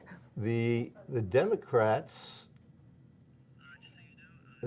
have Mayor Norman Rosenblum at 1,737 and Dan Natchez at 1,578. But they have, 1,600, I don't know if this is a 4 or a 9 here. 1,600, either 43? 43, it looks like to me. 43 for Lou Santoro, Deputy Mayor Lou Santoro, and 1,656 for Thomas Burt. That would mean if that is correct, that would mean Thomas Burt is won by, 13 votes? It looks like it. Well, in something that close, would there be a recount? There's a recount. What happens is, what we're getting tonight is people going to the polls, the machines being opened up, the numbers being read off, the volunteers writing that down and taking it to the campaign headquarters, okay? So what happens then is those machines now go to the Board of Elections. The Board of Elections scans them and reads them officially. So these are actually technically the unofficial numbers. Right. So if there's any discrepancies, somebody transposed the number, that'll come out with the Board of Elections. Then I believe tonight they open up the absentee ballots that they have on hand. They put them through the machine, they scan them, they get a count of them. And then they have, I forget the number of days, let's just say 5 days after today for absentee ballots to come in through the mail. So they don't certify it until, probably like 10 days from now. But, if Lou and Thomas are that close, it's going to go down on the absentee ballots. Okay, so and there's also provisional ballots. If I come in and I go to sign up and my name isn't in the book, but I say I've been voting here for 20 years, they give you a provisional ballot. You fill it out, they put it in a bag. That gets challenged or not challenged, and it gets counted or not counted. Because sometimes, Board of Elections makes mistakes too. Sure. So all this to say that this may not be a race we'll know the answer to, the result tonight. Well, if the mayor's numbers and Dan's numbers are right, then I would think that that's a comfortable margin for Norman, and he should probably be the winner. But if those numbers are what the correct numbers are for Lou and Thomas, then it appears that Thomas is in the lead, but it's not a done deal yet. Not a done deal with all those other opportunities. Well, then we have a little time to talk about some of the issues that are happening in the village of Mamaroneck. One of the issue that's near and dear to everybody in this studio tonight is the future of the firehouse on Mamaroneck Avenue. Now, some years ago, that firehouse was decommissioned when we built a beautiful new firehouse on Mount Pleasant, I guess we call it? Oh, no, in Palmer. On Palmer. And that village board made a commitment to the voters and to the taxpayers that that property would go back on the tax rolls. And I was on that village board. Okay, so we can talk very, very clearly about that. Certainly LMC-TV is looking for a new home. We are fragmented. We have offices in the town center, here on Library Lane, a studio at the high school. Not a good way to work effectively. And LMC would love to come into that firehouse, renovate it. But of course, LMC is a not-for-profit. LMC is a not-for-profit, and they would have to get permission from the Board of Control to use their capital funds for that project. Right. And in my view, it would deplete their capital funds. The town has offered them a lease that's very favorable. I believe that the lease would allow them to consolidate all their studio spaces that they now have and pay less than they're paying now. And what we also offer them is that as franchise fees fall, and we know franchise fees will fall, which is what funds all of this, for every dollar franchise fees fell, we would reduce their rent by 50 cents. So if they can get a better deal than that, I'm happy for them. Okay.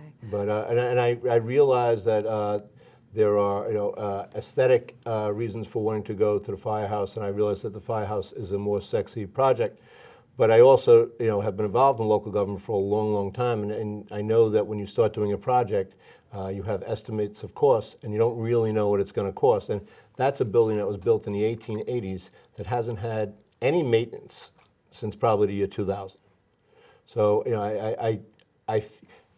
my principal concern is that LMC-TV survives. I think it is one of the most important tri-municipal functions. And if it were to go away, it would really, this is the only facility we have for communicating with our residents. I think it's so important. So, I mean, I was very involved in the town center deal because I really want this to survive. And I want there to be public access and governmental programming and educational programming. I think it's really important for the community. And listen, if at the end of the day the Board of Control votes to go to the firehouse, I'll do everything I can to see that LMC-TV survives. I mean, listen, like I said before, if my idea isn't the idea that ultimately wins out, that doesn't mean I take my marbles and go home. I want to see what's best for the community. I like everybody here. I always get a kick out of LMC-TV people. I think they're some of the nicest, funniest, hardest working, smartest people in our community. Well, they are, but certainly with the dearth of coverage of local issues, I think it's LMC that's bringing people the news of their community. It is. And where would you and I go? Oh, I don't know what I would do on election night. But we're a small part of LMC and all the things that go on here. Certainly all the after-school programs, the trainees, the students who've interned here, who've gone on to careers in media. I mean, that's just the beginning of it. People take for granted now that their child's third grade graduation is going to be on television. It just happens. And I love when people tell me, oh, well, I called LMC and they weren't sure they could cover this. And I'd say, well, there are 4 people who actually work for LMC, maybe a little bit more than that now, but everybody's a volunteer. So you have to be reasonable in what your expectations are, and what they achieve is remarkable. It's amazing. I mean, you think about it, the different parades, the after-school stuff, children's band stuff that you see on LMC-TV. It's, I think a lot of times our kids, I mean, obviously, you and I didn't grow up seeing ourselves on TV on a regular basis. You know what I mean? No. So it's a great tool for elected officials that are trying to get a message out. And now you can marry it with a YouTube account and really try and spread your message further. And I think that in some ways this is the most important tool for democracy in our community is LMC-TV. So I really want it to survive. I have my view about what's best for LMC-TV, but I don't make those decisions. I can only offer a choice. If they choose something else, I'm going to try and help them make a success out of whatever they choose. Well, there are a lot of factors, I guess, that go into how that's going to break down and whether LMC will go into the firehouse. Cost is a big one. And I could understand, I mean, the hope was to have more visibility, as you said before, and being on the avenue would make people really understand it's a TV studio that you can go into and see what's going on in your community. The town center is a very attractive opportunity as well. I mean, you've got a building that's heated and air conditioned. Right. We would pay for the heat. We would pay for the maintenance of the elevator. We would pay for the maintenance of the building. I understand both sides of the issue, and I really do, and I sympathize with people who have their hearts set on the firehouse. But as an elected official, my responsibility, I feel, is to make sure that this institution survives. And sometimes that isn't, the most popular choice. Communication is something that people are always concerned about. And now I think municipalities have a bigger challenge than ever before. Oh, yeah. Because you've got to be, there's some people who will still only communicate by paper, and then there's some people who won't even look at a piece of paper and expect you to be there in their inbox. And you know what? There's no local media. There's no local media. We were at the debates last week on the 28th, and I looked out into the audience, and there was not one person from a newspaper. No reporter? No reporters at all. And when I first started doing this in 2001, there would have been 4 or 5. And it would have been a story in the Journal News the next day, but it's like you're screaming in the dark, and there's nobody listening. Do you know that nobody was listening on the internet? I mean, a reporter could have been watching. Nobody wrote a story. I see. Nobody covered it. There was no. I mean, to get the Journal News to write a story, you got to set yourself on fire. You know what I mean? So I mean, pretty much, they don't cover the local community anymore. And I've complained about it, and what I've been told is, they went from 250 personnel to 50. How does somebody cover a county that way? They can't. They absolutely can't. So So they don't have stringers, and they don't have anybody around. Years ago, when I first started coming to Mamaroneck, and I was 18 years old, and the Daily Times was right down the block here. That's right. I met Phil Reisman. He was a friend of my ex-wife's family, and you could just walk in and talk to your local reporter, and he would have access to the police department right down the block. Tom, in the minute we have left, is there something you'd want voters to know? Breaking news. Is there something that you'd want people to know about what decisions are being made in the town or the village? No, my plea to voters is to try and pay attention. But how do they pay attention? They have to watch the local TV, the local You've got to watch the board broadcasts. meetings. They have to ask questions. They have to, if they see, a lot of times as an elected official, you'll see something, people will see something they don't like, and they'll never say anything until they run into you and the decision's already been made. But they know our emails, and it's just what it is too, Alice, is everybody's so darn busy. Well, everybody's very busy, but we're also inundated with communications that I wonder, we talked about this a little bit with Nancy and Abby, who were here a little earlier. Right. I mean, how many emails do you get from every organization you belong to, or every neighborhood association? And I mean, your church, your synagogue, I mean, that's just the beginning of it. Anytime you've purchased an item, Amazon must send me 20 emails a day, and I don't even shop on Amazon. And you employ that delete button an awful lot. So how often do you go and delete and then say, oh my gosh, that was something that I needed. That was from the town, or that was from, Well, I try and keep separate accounts, so that I don't. It's a challenge. It is All a right, challenge. let's just take a look at the numbers, and we'll continue our discussion on communication, and maybe even bring up a chart of our very unscientific poll. Okay, this is the saying these are final numbers, and we have Mayor Norman Rosenblum at 1,736, and challenger Dan Natchez with 1,504, and Deputy Mayor Lou Santoro with 1,625, and Thomas Burt with 1,577. So that's a much lower number than we These gave are different him. numbers, yeah. So I don't understand the discrepancy. But, this will all be sorted out. It will be sorted out. That's a little frustrating. Well, when we learn that things are actually put down manually these days, still, that these are transcribed, somebody's made a mistake somewhere. And at the top it says, wrap up, Tom. No, but we're not wrapping up, Tom. I'm keeping you here. You are my prisoner. Oh, okay. Okay, I've had worse situations. Oh, you don't know me that well. No, but I think municipalities have challenges. In the village of Mamaroneck, we saw an awful lot of social media being employed in this election. Yes. And that's, I think, a first for a local election. You know what? I've run in elections where we did it a little bit, but not like this. You know what I mean? But as technology gets more ubiquitous, it's easier to do. You know what I mean? This phone has a better camera than the $1,000 camera I bought when my daughter was born to tape everything that she did. So so technology is right there. It is, but is it better? I mean, your camera is definitely better, and you take more pictures because it's so easy. Well, you know what? Here's the thing. People don't read the mail. People have gotten so used to just throwing the mail out. The snail mail. The snail mail. Well, it's even more than that. I think there's a generation, I guess we call them millennials, our kids. Don't read papers. They don't handle their paper at all. No, they don't read papers. And, you know, you're right.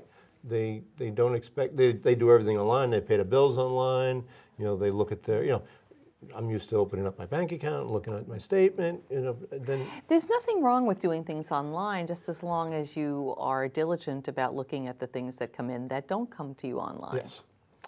But I wonder how a municipality gets people's attention when you've got a good part of the community that still probably is looking at snail mail, a good part of the community that wouldn't even think about snail mail, that insists on online communication only, and then only the ones they wish to look at. Yes. I mean, I don't know if your kids have said this, but mine have. Well, if you want to know what I'm doing, just look at me on Facebook.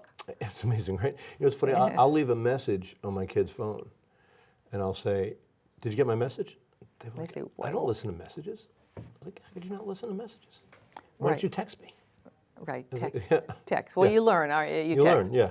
I mean, you have to comply with it. You do, yeah. I mean, I've seen. Even though you pay for the phones, you got to comply with what Well, you know, it's you can't fight City Hall, as they say. They just don't. They don't respond to. I mean, I've had people say, "Well, if my grandkids want to talk with me, and we're not grandparents yet, but if my grandkids want to talk with me, they'll have to call me on the telephone." So you're going to be sitting there a long time. But now you Skype.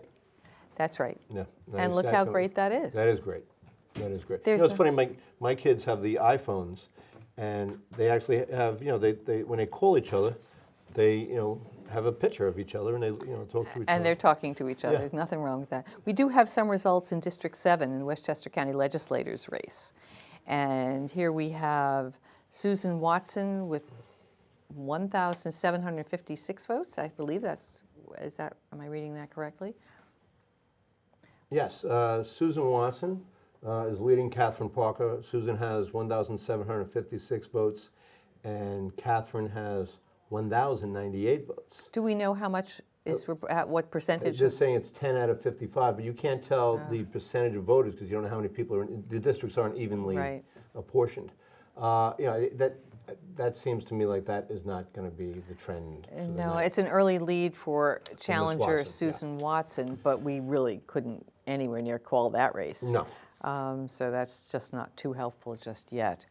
But you can't take anything for granted. You never know what resonates with voters, and right? you never know who's coming out to vote. You know, you don't know who's coming out that day. You know, it's not an exact science. You know, everything we do is our best guess. What surprises me, I mean, I had always learned, tell me if this is correct, that in the village of Mamaroneck, 2 districts were always pivotal, and one was Orienta, I think that's District 4. And no, 17 and 23, two districts. Oh, 17 and 23. Yeah. And they tend to be heavily Democratic. Yes. And if they come out to vote, then there's a challenge. Should win. Should win, or it's going to be a healthy game. And Shore Acres? Shore Acres usually trends Democrat. You know, almost always is Democrat. It depends. You know, my math is you got to have 75% Orienta. You know, you got to be winning Orienta by that much. And Shore Acres, you could probably do 65, 70% and win. But you need those baselines to win the whole village. You need people to come out. You need them to come out. You know, I mean, if turnout is equally down all over, you need that margin in those districts. Now, this year there are some pretty big and important issues that should affect Orienta voters. Certainly, the Hampshire development. Hampshire development, which is now in litigation, right? I don't know if I know. I think Hampshire they submitted an application to build 100 and some odd units on the golf course itself, which isn't in the MR zone. It's zoned R20, so it's actually, you know, in theory buildable lots. You know, and that has to be worked through the planning board process because to see what's a real buildable lot and what isn't. But right. Well, a lot of people felt that was a wetland, but I think what we've learned is that's a floodplain, not a wetland. I think it's also a critical environmental area. Okay. But it's definitely a floodplain. I mean, if you drive through Hampshire, you know, it's actually a basin. You don't see the topography; you just come right down. So, in your opinion, could they get permits to build houses? You know, I don't feel comfortable giving my opinion. You know, that's I don't, and you know what, the town of Mamaroneck might have some say in it. I don't want to, be prejudicial. I think that they have a right to ask the planning board to a site plan, and they're going through the process, and so I think that some of it might be difficult to get houses on, and but that's not my purview, and I don't want to, But certainly an issue that should energize voters.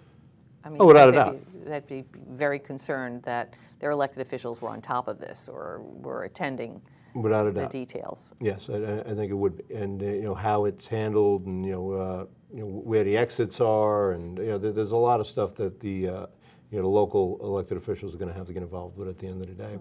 But right now it's at the planning board, and I'm sure that they're doing their due diligence, and I don't want to prejudice their. Yeah. Well, having sat on the planning board, I mean, it's exhaustive Yes, you did review. for for a long time. I always like to laugh and say you were allowed to do 2 5-year terms or sentences, depending on how you defined it. But you know what I used to say? I used to say, after I'm done on a village board, I want to go to the planning or the zoning board so I get on a board with real power. Oh, no. But the Board of Trustees has power. No, that was my, I think those other boards are not necessarily as contentious on a day-to-day basis. No, I wouldn't think so. But they've had some, big very issues. difficult issues. Well, I'm sitting on the planning board. There were issues that were consuming, but as Yes. far as the personalities, and people were not playing politics at all on that board. It's a hard job. A very hard It's a hard job. And did you know that planning board members could be paid? I did know that. Yes, that's right. Well, they are not paid, but they could be. They could be. Some municipalities they are. Yeah, Are they? Yeah. I think Now you tell me. upstate more. Yeah, now you tell me now. Now you sat on the Village of Mamaroneck board, and now you're on the town board. Mm-hmm. You've seen it from both sides. I've looked at life from both sides now. Yes. What's your reflection on the way the two municipalities actually function? Well, there are two distinct communities, and there are no cookie-cutter communities. The Village of Mamaroneck has a lot more diversity. It has the Village of Mamaroneck is more akin to a city, because it's larger. It has a more active downtown. It has more commerce going on. The town of Mamaroneck doesn't really have a town center, so to speak. Right. But in the town of Mamaroneck, because you don't have those like kind of pressures, you're able to dwell longer on individual issues. It always seemed that the board worked more collaboratively in the town, and it seemed that the Mamaroneck board always had to go through more drama. The village board. The village board, Yes, sorry. the village board. The village board. The village is an interesting place. It's a fun place too. It really is. There's a lot of amazing people. I met people that have been my friends for life. But the town is actually a great place. It's a well-run government, and I'm happy to have served them both.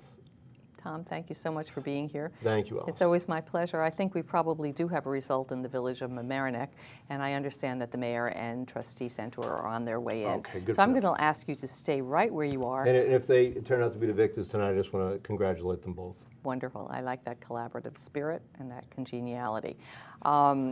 We look forward to having you again, as always, I'll here. see you next year. Yes, I'll see you next year. People are going to start to talk, but I'm sure I'll see you before then.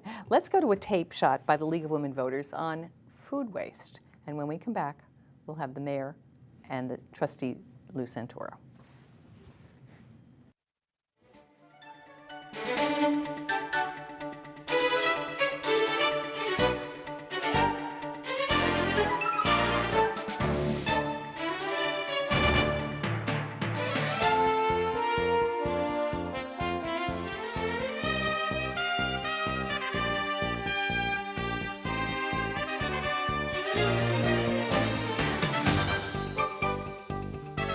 Hi, I'm Beth Radow. With holiday season upon us, we're entering the food feasting portion of the year. How often has your jaw dropped at the abundant leftovers at Thanksgiving and holiday parties, followed by a heavy dose of guilt, knowing that the leftover food would go to waste? In September, the United States Department of Agriculture and the Environmental Protection Agency jointly announced the first ever national food waste reduction goal of 50% by 2030.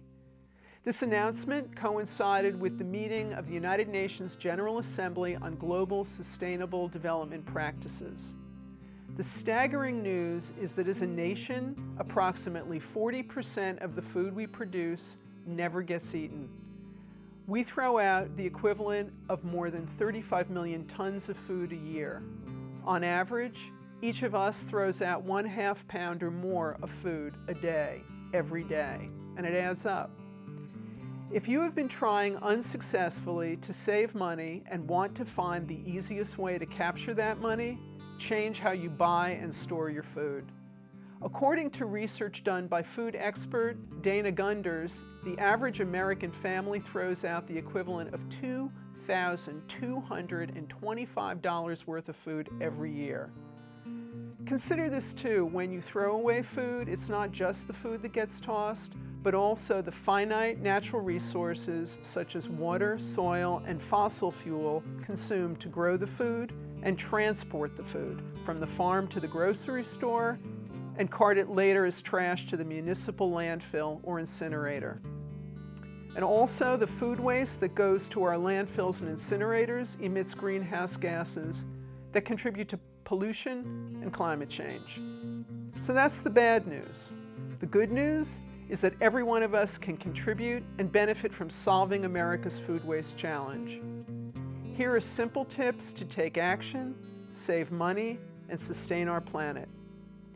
Eat what is in your refrigerator and freezer before buying more food. Buy only the food you need. If you go for the buy one, get one free promotions for perishable food, vacuum seal, freeze, or can the extra food so it remains edible. Eat leftovers. The internet is filled with recipes for leftover food. Don't toss food just because the best by date has passed. Let your nose and taste buds be your guide, not the date on the packaging. Compost food scraps for your garden. And make every day Thanksgiving. If you find you have unopened, canned, or dry food you don't plan to eat, donate it to the food pantry located in Mamaroneck's Community Resource Center at 134 Center Street. The food pantry's suggested foods include cereal, canned meat and tuna, canned soup, pasta and rice, canned or dried beans, and peanut butter. Every one of us can make a difference. Please, let's work together to achieve the 2030 goal of reducing America's food waste by 50% ahead of schedule. The sooner we conserve how we produce and consume our food, the more effectively we can sustain our planet and secure our children's future. Until next time, remember, the best way to predict the future is to create it. I think there's a reason for it too, and I'll say so. Okay. Yes. Yeah, I mean, 'cause welcome back. We have two distinguished guests in the studio with us tonight, the victors of the Mamaroneck Village election, Mayor Norm Rosenblum and Trustee Lou Santoro, Deputy Mayor Lou Santoro. Congratulations to you both. Thank you very much. Thank you for being here. We made it easy for you. We Yes. moved a little closer to headquarters. Great new studio. I love the studio. It's fantastic. Thank you, thank you. Well, tell me, let's have a little reflection on this past campaign. What do you think the most important issues were that concerned voters? Actually, I think the irony is that I believe this is the lowest campaign I've ever been involved in. The lowest turnout. Right. Even when I ran in 1980, I think a lot had to do with the tone of the campaign.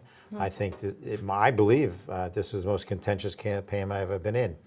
I can tell you that a principal, somebody asked me before, one of the reporters at the headquarters, what would you change? And what I would change during this election is to enhance and talk more about the fact that no one speaks for Lou Santoro but Lou Santoro. No one speaks for Norman Rosenblum but Norman Rosenblum. There were a lot of comments and innuendos and suggestions that Rosenblum said this or Santoro said that. It's just not the truth. I would publicly repudiate anyone who says anything claiming to speak for me or Lou. And I think it backfired, this negative campaigning. Do you think social media had added to the negativity here? Absolutely. The social media is now the main format for communication. One of the reasons, which I brought up on a positive note, is that the communication now has changed. There's literally no more print media that people get. You have a weekly paper that they get, which is nice, and you can put letters to the editor and stuff like that. But it's sort of old hat and old news that people see. If it's not on Facebook or Twitter, if you don't watch it on LMC-TV, you're not going to know about it. And that's one of my main differences in this campaign, and I've been the champion for it, is I want to see LMC-TV go into the hook and ladder. Now, this is a primary goal that I have, and I think it's important to the democratic process in the Village of Mamaroneck, yet it's minor. It wasn't discussed. And I think the most important issues that always come up continuously, flooding, your tax base, they really weren't discussed. It was more of a political campaign, how to get votes and get scare tactics, which I think backfired. It backfired on everybody. Is that the way? That hasn't been the case locally. Absolutely not. In previous elections. Absolutely not. 4 years of 4 campaigns that we've been involved in, I think this was the first time. And getting back to the vote count, Norman and I were looking at some numbers tonight. In 2009, when we first got elected, there was like, we had 16 or 1,700 votes, and in 2011, there's a few more. 2013, the mayor, he received 2,200 votes, and then tonight was 1,800. You know, myself, I received 2,000, I got 1,700, so, or 1,600. It was a big, why we don't know. The reason, why people, dramatic drop in numbers. They just simply didn't vote. Do you think they're just preoccupied with the presidential primary? Not. My own personal opinion is because of the negativity. People didn't come out to That the irony, I was working in front of my house on Sunday. My grandchildren were there, and I was taking down the Halloween decorations and everything else. 2 people drove by, and they said to me, "Norman, why do you want to build condos on the A&P?" I said, "I don't." Where'd you get that from? Well, that's what everybody's saying. And that's why I put out and not part of a campaign. I'm more concerned about the negativity and the translation into no one voting. Then I put an email out specifically talking about direct knowledge of the A&P and that it was closing, and that the property owners, we might as well talk about it, and this is a good format to do it. The owners of that property actually bought the lease in a bankruptcy sale, the A&P lease. And the reason they did that was to control the property that they own. That property owner is in the business, they are not builders. They are in the business of having grocery stores in their buildings. In fact, I spoke to them today, and they are looking for, there's certainly options under TOD. The fact of the matter is they're looking for a grocery store to go in, backfill, in the building that's there right now. But if they don't find a grocery store that will go in there, it's not large enough for some of the huge stores nowadays. It's 25,000 square feet. It's enough to go in. Yeah.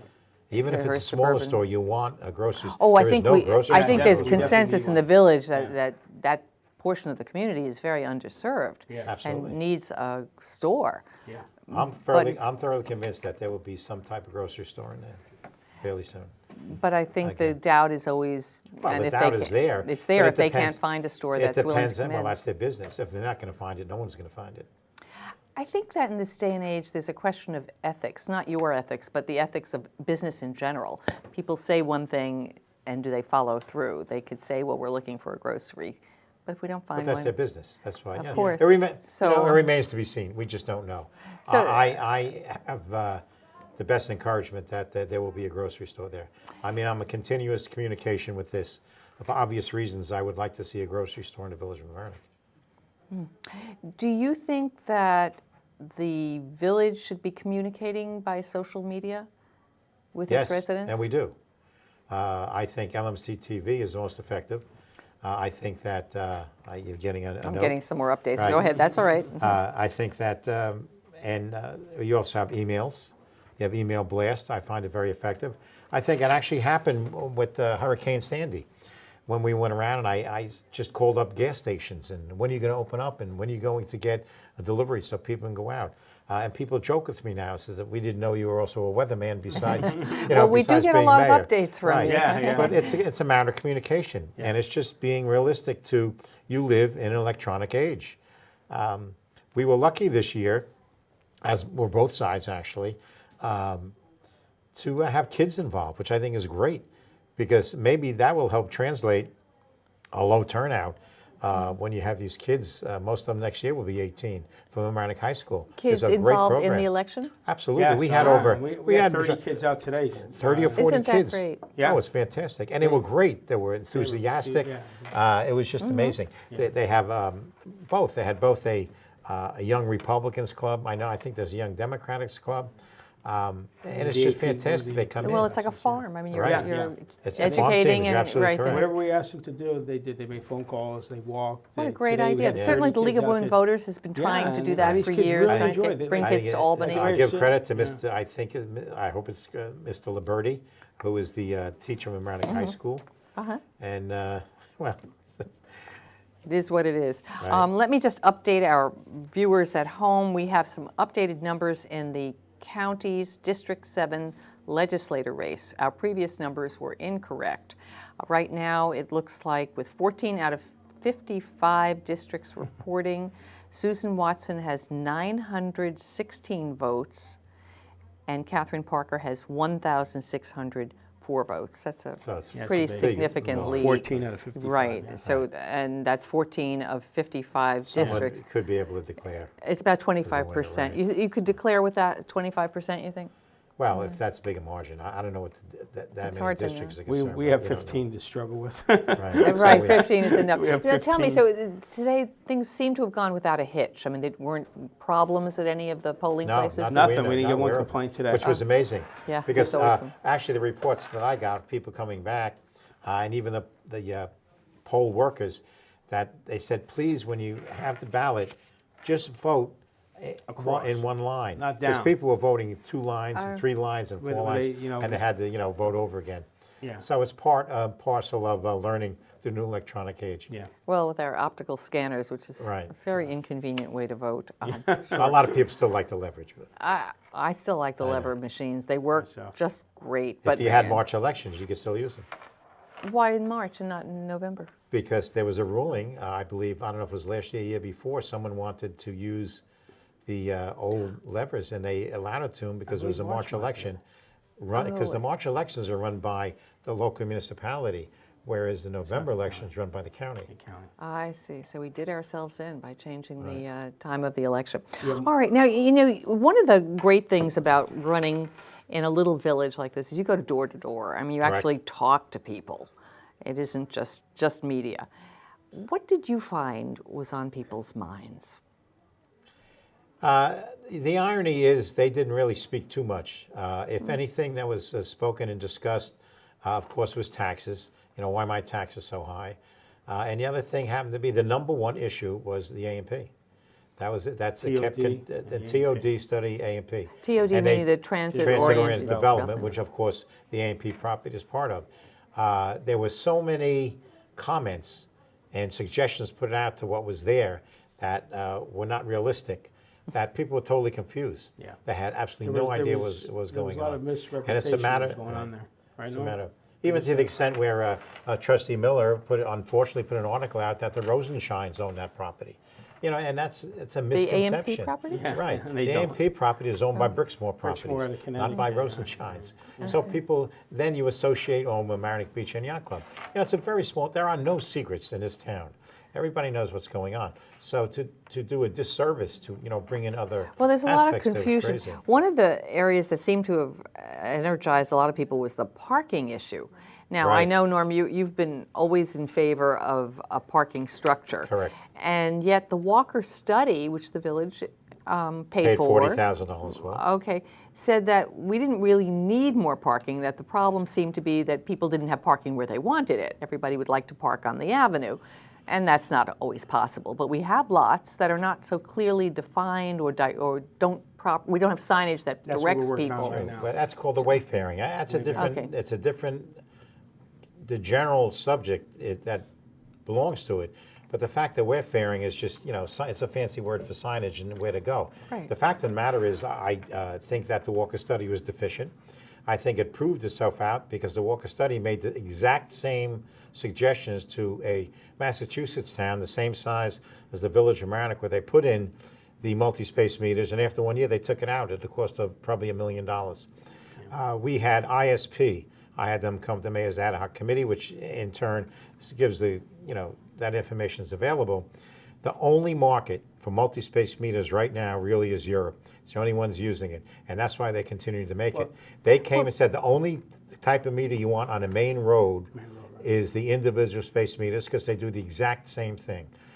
They credit card, coinage, and everything else. Well, taking credit cards, that's a done deal. I mean, Right. every meter should. But you don't need the license The plate. multi-space meters were, like in North Shore, and I was in White Plains State. They're in the big lots. Right, and That's that what they makes are. sense. That makes sense. I have no problem putting them in. Put them in the lots. put 'em in the lots. Especially since we paid for them. We can't return them because they were ordered special with a special color. So let's just back up because there's so much confusion. So the village has already purchased Correct. multi-space meters. We have 18 boxes. 18 in excess boxes. of over about $117,000. How And they're did- sitting there. now- They should be put in the meters now. They They've should be put in the. Is there a secondary Hunter lot. market for these? No, No. because That's because they were- they're painted green to match the village color, so they Yeah. can't return. And Well, I know what we that's found another out now was also these multi-space box only take credit card. They don't take cash. Well, that's So, silly when you have to know, put a there- quarter there are a lot of in. things Yeah, that no were done. more. You have to have a credit card or a debit card. There's something wrong. You're And gonna get that's a lot why of they did the pushback on space that Yeah, one. definitely, Absolutely. without a So doubt. how did they get ordered? If Good you question. hadn't I don't really, know. There's come some to a open There was questions conclusion? that- two no votes here. They voted against it. I see. You know, All yeah. right, so we have these meters and they're sitting in a warehouse or And someplace. that's a Correct. Old hook and ladder. Oh, okay, that's where LMC would like to be. We want to move the Right. meters Oh, out. this multi-space Okay, movie, and yeah. now you have an ad hoc committee that's studying parking on the avenue. Correct. Yes. There's a And difference of opinion in the ad. They haven't made a formal presentation to the Board of Trustees. Yeah, It's an advisory board. is this a problem that really is a problem, or are we making it a problem? I think we're making it a problem. I think we're not listening to the professionals. You have to listen to, look. But you said you didn't, the professionals meaning like the Walker study. I mean, you said you don't. No, I'm talking to professionals that actually make these, The meters? the meters and do it. And the Walker study, it proved that it didn't work. I mean, history shows that it's there. You take it out. You don't need multi-space meters on Mamaroneck Avenue. You do not want, is my opinion, you do not want to limit people in the village So of you think the Mamaroneck. village has to just swallow that expense and say it was a No, mistake? No, there's use other it. options for it. Use them in Use them the parking parking lots. Yes, Then definitely. you'll find out how good they Yeah, are we too. have- we have Spencer. Remember a long time Have you ago, they given had up- them. have you They given had up them in on- Hunter lot, and they ended Yes, up right, taking they- them out. Oh, I didn't, and Yeah. they did, they still have some around the train station, don't they? What's No, that? not the The multi-space meters, no. weren't No, there? they have one box, so you have to put your space number in. Yeah, Right. that's at the train station, but that's owned by Metro North. Now, there's some of those lots need some work. I mean, the Hunter lot is pretty decrepit. Yes, I mean, yes. the lights are always out. I mean, there's no excuse for that, guys. That's part and Yeah. parcel of the entire infrastructure that every municipality in the United States has to look at. The village of Mamaroneck is addressing the most urgent, which are the lateral sewers. We're starting that program. I am more interested in curing and addressing environmental impact on the sound and in the village. So we are doing that. We also have to look at the buildings and so on. We have a responsibility to what we're going to give our kids and grandchildren. I mean, it's not going to affect me Well, that you know, much. but there's so much work. I keep seeing work, the sidewalks being dug up on Mamaroneck Avenue. We Yes. spent so much energy getting that streetscape done 10, 20 years ago by now. But Right. Well, what's been happening 15 as years these ago. restaurants and stuff coming in, they're getting new gas lines and electrical services that are underground. Trees You push know, it up. the trees and stuff. Last year we had a significant amount of trees and the grates pulled up, but we seem to solve that problem now. But the other problem is basically that Con Ed is working on the avenue now. They're replacing a gas line that's going into one of the restaurants. They're ultimately they're responsible. They have to. But it doesn't get restored back to the way It's supposed to. Not supposed to. Well, look It's at supposed Oriente to. Avenue. Yeah. Oriente Avenue is a disaster right now. Con Ed is doing the work. We have little control over Con Ed. The Village of Mamaroneck actually is looking, we've directed the village attorney to check out what we can do, and there is a possibility if Con Ed comes in, we want to come back and pave curb to curb. Curb to curb. We want Right a new now, they street. just come We in don't and do want it. patches, you know? I mean, it's a disaster. So you have to put pressure A on perfect it. example was the sidewalk was right out here by across from the Regatta where the old Right. bridal store was last year. They had a water main break in January for 4 or 5 weeks. They fixed the sidewalk, brand new sidewalk, everything beautiful, the trees and everything. Con Ed came in 2 days later, And dug the tore street it and a all brand new sidewalk up again. So, I mean, can't then they these fixed people it, then talk there was to each another other? water leak again, you know? So it was like 3 frustrating. sidewalks in one area. Yeah, that, put a you know. zipper in. Yeah. I can do that. I like to throw one thing out to make Okay. it really interesting for the next 2 years of term. What I like to start, besides the parking and everything else, I think it is to the benefit of the village of Mamaroneck for us to look again at the question of a coterminous town village.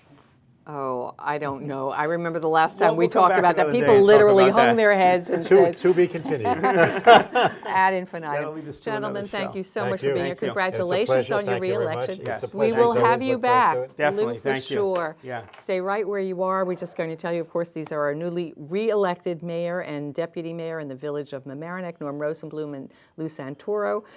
We have 30% of the vote in the District 7 Westchester County Legislator race, and it looks like it's a very clear victory for Catherine Parker with 1,774 votes to challenger Susan Watson's 1,043 votes. I'd like to thank everybody at LMC for all their hard work. You know, most people here are volunteers with a few exceptions. And I'm going to run down very quickly all of the people who were here tonight to help us. Lou Simons, Andre, I always say Audrey, Andre Gordon, Jack Wells, Michael Federeschi, Brian Diaz, Brian Kerr, Lisa Curley, Christina Carino Forrest, Austin Curley, Brian Seaback, Justin Ratchford, Shayla Navarro, Kat Galliano, Matt Sullivan, Rob Moretti. I don't see Dina's name here. Dina Schumacher, who bosses us all around and does such a fabulous job. Absolutely. I'm Alice Bloom for LMC TV. Thanks so much for watching. We'll see you next time.